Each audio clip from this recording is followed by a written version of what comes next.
Alhamdulillah, alhamdulillah. Asimi koita ambi foki wali nyuman don. Asimu ya malion jigitugo ala ki jigitugo. Asimi ala ka dembila deminga usani yere. Ala ka shijani kena dima.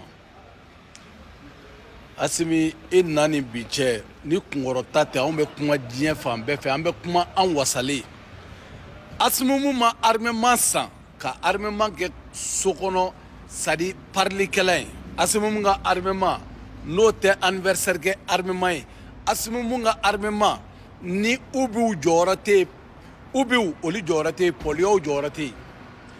Maliyɛnw Asimu ko ten ko a daminɛna tuguni ko u bɛ fɛ ka ale kankɔrɔbɔ ko ni dakɔrɔbɔli don k'an ka taa fɛ.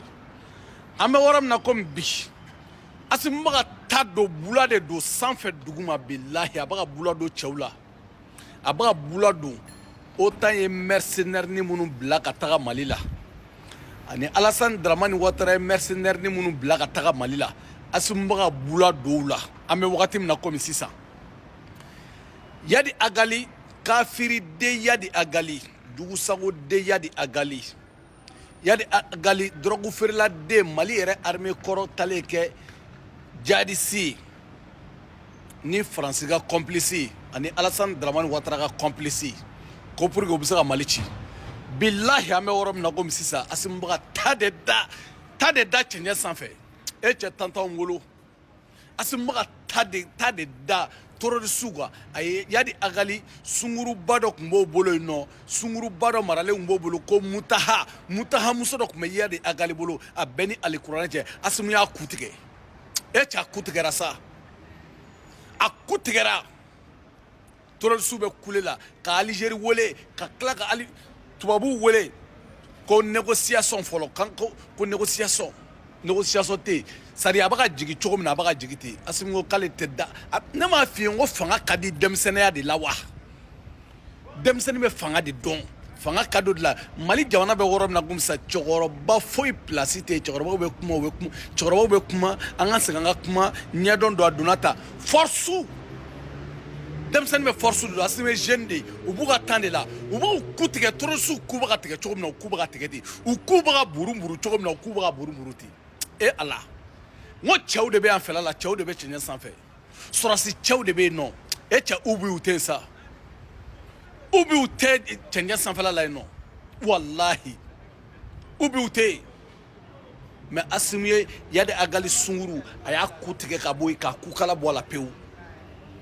ka tila ka terroriste ka bɔgɔ dɔw la ka bɔgɔ sɔrɔ la Ukrainien sɔrɔsi minnu bɛ yen Ukrainien mercenaire minnu bɛ yen ka bɔgɔ sɔrɔ la c'est à dire Côte d'Ivoire ye mercenaire minnu bila ka taa Alassane Dramane Ouattara ye mercenaire minnu bila ka taa a bɛ ka bɔgɔ sɔrɔ olu fɛnɛ la yen nɔ a bɛɛ ni Ala ni kira cɛ sanfɛ dugu ma ayi cɛkisɛw de bɛ cɛncɛn sanfɛ maliyɛn denw de bɛ cɛncɛn sanfɛ u bi sɔrɔsi tɛ se ka s'anw ka cɛncɛn sanfɛla la i tɛ se ka se Asimu Koita caman disi gosi ne Africain bɛɛ bɛ ka disi gosi ne ye n'an bɛ taa an bɛ se u ku tigɛ ka jigin maliyɛnw min nɔfɛ élection ko kuma t'a la jamana bɛ b'u la an mago tɛ élection na sans pɛrɛn ka jigin CEDEAO n'a kɔnɔ jamana n'a président ko an ka papa ka t'u fɛ an ka jamana ka bɔ vive Asimu Koita vive AES maliyɛn denw wallahi an ka disi gosi ni ne ni ne président y'anw bolo ni ne président y'anw bolo san 10 ma barika banew san 10 minnu y'u da an ka jamana ka sunguru tigɛw la ka di ka kɔnɔ da musomaninw na ayi olu tɛ dɛ Asimu de bɛ yen diɲɛ sɔrɔsi bɛɛ taara an fɛ yen o ma se ka mɔnɛ bɔ an na walahi kelen Asimu nana ka mɔnɛ bɔ maliyɛndenw na ka mɔnɛ bɔ afirikaw na Asimu tɛ dakɔrɔbɔ ale tɛ dakɔrɔbɔ cɛ o cɛ y'a dakɔrɔbɔ su réseau na a b'i ku tigɛ a filɛ ne ka Yadi Agali a ka Mutaha muso a filɛ k'a bila lahara sisan an bɛ wagati min na komi sisan Ala ka barika don i la Asimu Ala ka barika don i la salamu aleykum.